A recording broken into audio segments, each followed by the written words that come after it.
നമസ്കാരം. അസമിലെ സാമൂഹികവും രാഷ്ട്രീയവുമായ ചരിത്രത്തിൽ ജനസംഖ്യാ ഘടനയിലുണ്ടാക്കുന്ന മാറ്റങ്ങൾ എല്ലായ്പ്പോഴും സുപ്രധാനമായ ചർച്ചാ വിഷയമാണ്.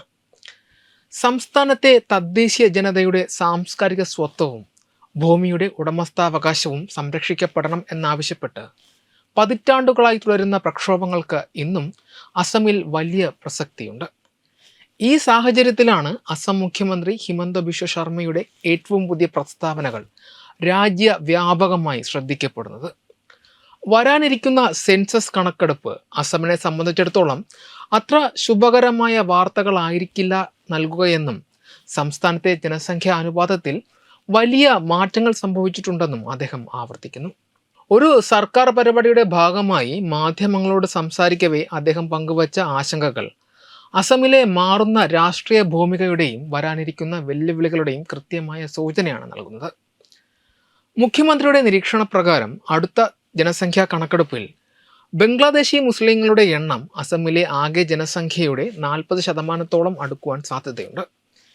കഴിഞ്ഞ ഏതാനും പതിറ്റാണ്ടുകളായി ഈ വിഭാഗത്തിന്റെ ജനസംഖ്യയിലുണ്ടാകുന്ന ക്രമാതീതമായ വർധനവ് സംസ്ഥാനത്തെ തദ്ദേശീയരായ ജനതയുടെ നിലനിൽപ്പിന് ഭീഷണിയാണെന്ന് അദ്ദേഹം വാദിക്കുന്നു.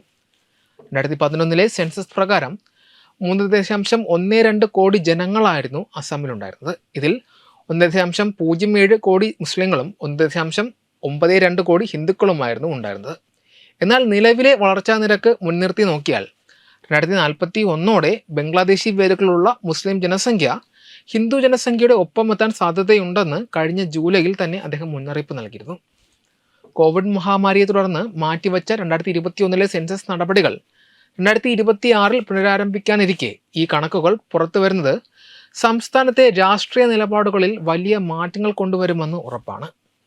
ജനസംഖ്യാ വർധനവിനെ കേവലം ഒരു സ്ഥിതിവിവര കണക്കായിട്ടല്ല, മറിച്ച് അസമിലെ വോട്ടർ പട്ടികയെയും ജനാധിപത്യ പ്രക്രിയയെയും സ്വാധീനിക്കുന്ന ഘടകമായിട്ടാണ് മുഖ്യമന്ത്രി കാണുന്നത്. നിലവിൽ സംസ്ഥാനത്ത് നടന്നുകൊണ്ടിരിക്കുന്ന വോട്ടർ പട്ടിക പുതുക്കൽ നടപടികളിൽ തൻ്റെ പാർട്ടി പ്രവർത്തകരോടും ജനപ്രതിനിധികളോടും ജാഗ്രത പാലിക്കുവാൻ അദ്ദേഹം നിർദ്ദേശിച്ചിട്ടുണ്ട്. മിയ മുസ്ലിം വിഭാഗത്തിൽപ്പെട്ട സംശയാസ്പദമായ വോട്ടർമാരെ കണ്ടെത്തി നിയമപരമായ രീതിയിൽ അവരെ വോട്ടർ പട്ടികയിൽ നിന്ന് നീക്കം ചെയ്യുവാനുള്ള ശ്രമങ്ങൾ ഭരണകൂടം ശക്തമാക്കിക്കൊണ്ടിരിക്കുകയാണ്. ബ്രിട്ടീഷ് ഭരണകാലത്തും അതിനുശേഷവും ബംഗ്ലാദേശിൽ നിന്ന് അസമിലെ ബ്രഹ്മപുത്ര നദീതടങ്ങളിലേക്ക് കുടിയേറിപ്പാർത്ത മുസ്ലിം വിഭാഗത്തെയാണ് മിയ മുസ്ലിം എന്ന് വിളിക്കുന്നത്. അസമിലെ കുടിയേറ്റ പ്രശ്നം കേവലം ഒരു അതിർത്തി തർക്കമോ മതപരമായ വിഷയമോ അല്ല, മറിച്ച് അത് ആ സംസ്ഥാനത്തിലെ നിലനിൽപ്പിനെ തന്നെ ബാധിക്കുന്ന ഒന്നാണ്. ബംഗ്ലാദേശിൽ നിന്നുള്ള അനധികൃത കുടിയേറ്റം അസമിലെ ജനസംഖ്യാ ഘടനയിൽ വരുത്തിയ മാറ്റമാണ് ഇതിൽ ഏറ്റവും പ്രധാനപ്പെട്ടത്.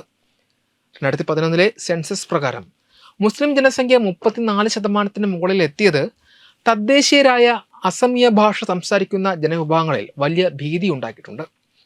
വരാനിരിക്കുന്ന പുതിയ സെൻസസിൽ ഈ കണക്ക് 40% അടുക്കുമെന്ന മുഖ്യമന്ത്രി ഹിമന്ത ബിശ്വ ശർമ്മയുടെ പ്രസ്താവന ഈ ആശങ്കയെ ശരിവെക്കുന്നതാണ്.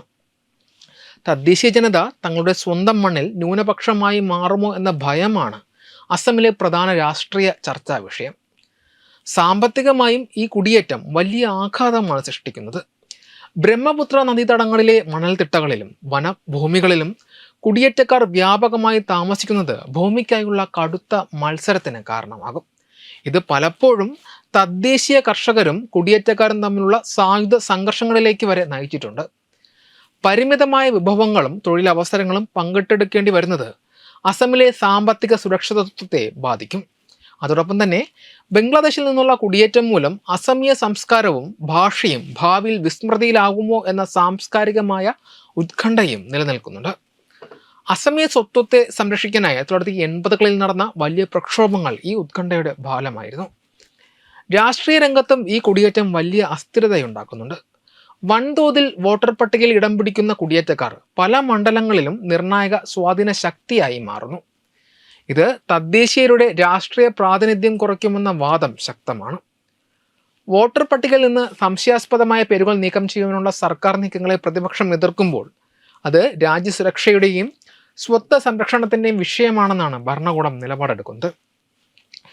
ദേശീയ പൗരത്വ രജിസ്റ്റർ അഥവാ NRC നടപ്പിലാക്കിയതിലൂടെ ഈ പ്രശ്നത്തിന് ശാശ്വതമായ പരിഹാരം കാണാൻ ശ്രമിച്ചുവെങ്കിലും ലക്ഷക്കണക്കിന് ആളുകൾ പട്ടികയ്ക്ക് പുറത്തായത് പുതിയ നിയമ പ്രതിസന്ധികൾക്ക് വഴി തുറന്നു. ചുരുക്കത്തിൽ ഭൂമി, ഭാഷ, രാഷ്ട്രീയം എന്നീ 3 തലങ്ങളിലും അസം അഭിമുഖീകരിക്കുന്ന ഏറ്റവും വലിയ വെല്ലുവിളിയാണ് അനധികൃത കുടിയേറ്റം. അസമിൽ കോൺഗ്രസ് എന്ന പാർട്ടിയുടെ പ്രസക്തി പൂർണ്ണമായും നഷ്ടപ്പെട്ടുവെന്നും കുടിയേറ്റക്കാരുടെ വോട്ടുകളെ മാത്രം ആശ്രയിച്ചാണ് ആ പാർട്ടി നിലനിൽക്കുന്നതെന്നും ഹിമന്ത ആരോപിക്കുന്നു.